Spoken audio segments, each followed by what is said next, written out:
Okay, so today we are here at Building the Future Career Summit with the man himself, Errol Lawson. Errol, welcome. Thank you. Good to be here. Yeah, it sure is.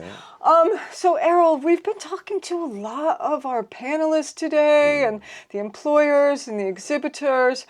Before we even go into what happened today, I'm going to ask you a key question, okay? And this is, how did you get the very, very first idea for building the future? Where did that come from? It's going to sound strange to you, but it was literally a dream that I had.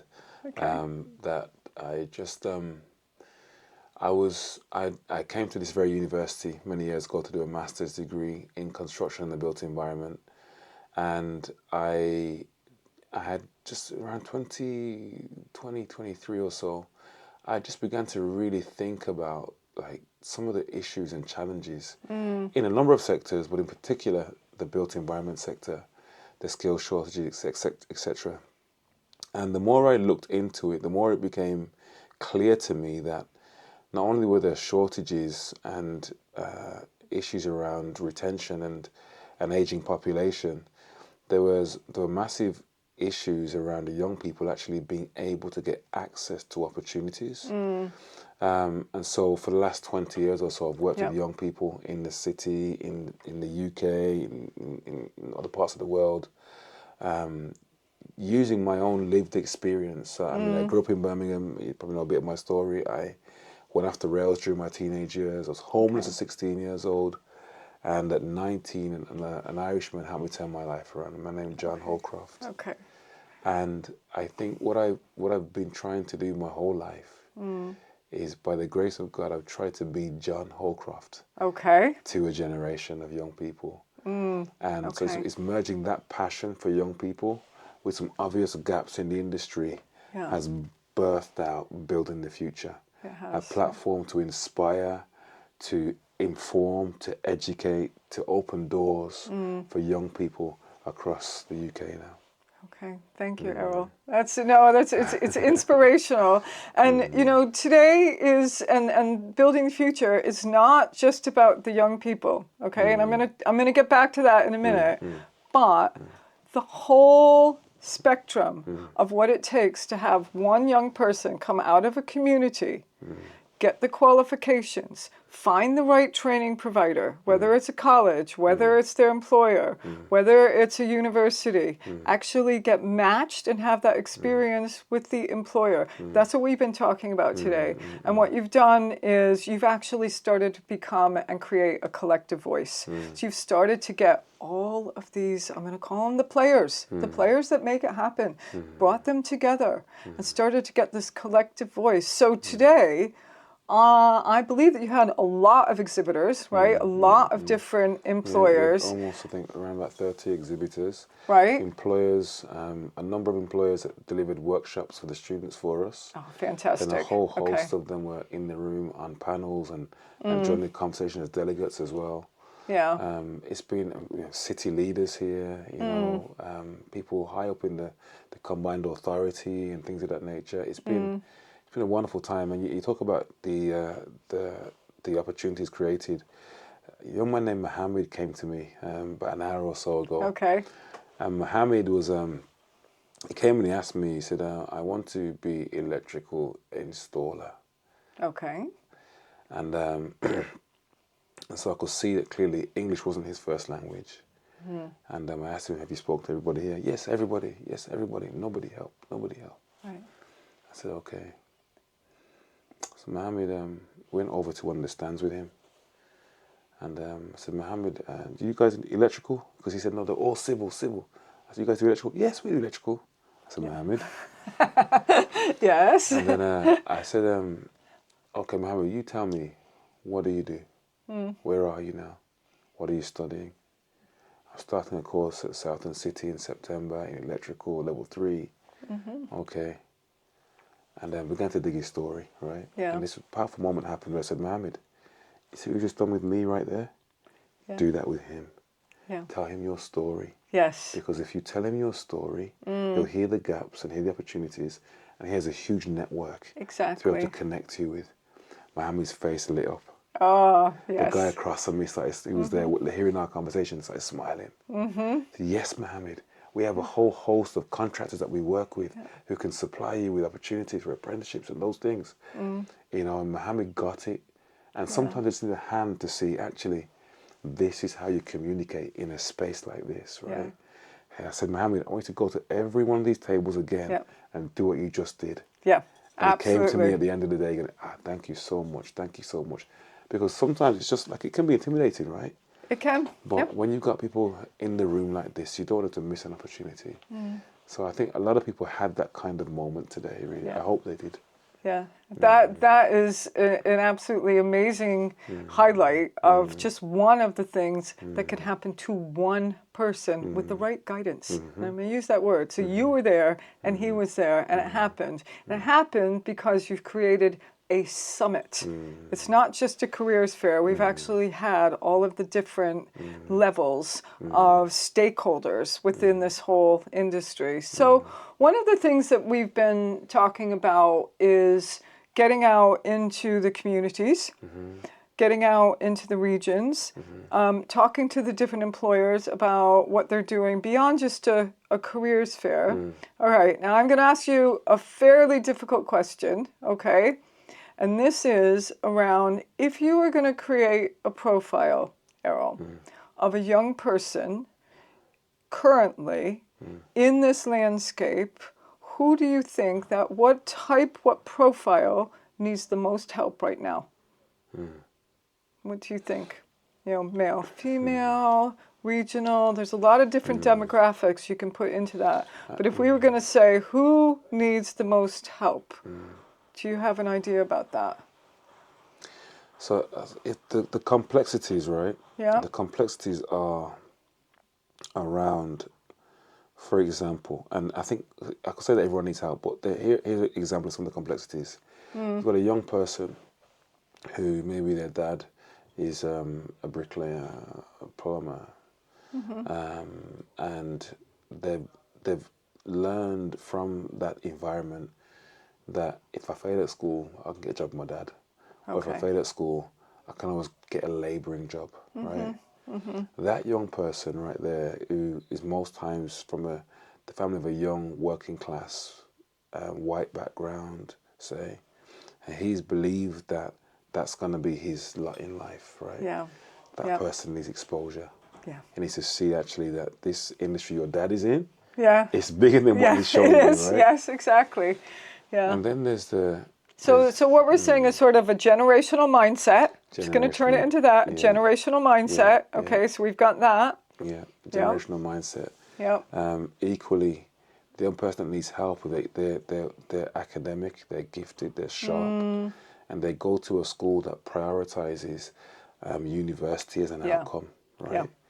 And because university and usually certain kinds of degrees Yes. are what the schools want them to get, and maybe their parents want them to get, there's a whole industry of possibility, There whether is. it's engineering, surveying, architecture, planning, the Yep. design side, the BIMs, so many things, very high paying jobs. But that young person needs help to know that as much as academic pathway is important, the technical route where you go and get a paid apprentice and your degree paid for, Yes. and you get a job, you're actually more value to an employer Yeah. than somebody who's just got 5 years of academic training, because you've done 5 years and done 2 days in uni and got your degree paid for and the work experience. You're actually the person that's going to be Yeah. more highly sought after. Well, you're going to have something on your CV. You're going to have that real world experience. You're going to have that sort of learning curve that comes with doing it over a period of few years, which is a mix of the training and a mix of working with employers. We were talking to some of the other employers and we found out more about placements, more about T levels. So you've got 16 to 18-year-olds who are actually being placed with employers. They are getting this real world experience. I mean, literally, Some they getting have a company CV at cars, 17. Have a right? CV at 17 with perhaps even a couple of different employers. And it's getting that message out there, That's isn't right, it? It's that's getting right. that message out there to the right young people who, if we think about it, how do they like to learn? And I think that's a really good question as well, is thinking about how do they like to learn, what is going to motivate them, what motivates them about learning. And I think there's something around that as well, around that sort of creating that profile of who needs help. And you were touching on that with the technical skills. I've noticed a lot as well that actually I think girls, young women, are going to have, I mean, this might be across sector, right? But in a lot of our work we've been doing in schools with young people, different activities and workshops and things of that nature, the girls are leading the way. Yeah. The girls are obviously and powerfully, maybe it's a generational thing, right? Maybe it's something, there's a shift happening, but the leadership and the confidence and the ability to articulate themselves, the poise that we're seeing, that I'm certainly seeing in the young females. We did a project yesterday, just concluded 5 schools, and each of the 5 schools, in each of the 5 schools, the lead person presenting their pitch to a panel of judges is female. Okay. There you And go. so I think there's something in that, right? Yeah. Like if we can open them up to the possibilities. Yeah. And, you know, just today we saw some schools that only brought boys along, right? Yeah, we So did. we're not getting through to the teachers yet, exactly, right? We're willing to work on that. Yeah. But I think the young girls are going to have a lot to say. Okay. Yeah. Well, I can't help but be a little bit biased as well. So yeah, you know, girl power all the way. And I also think that ties into that whole message of the really, really wide range of roles that are available in even some of the smaller organizations, and definitely in the larger construction built environment. Things like marketing.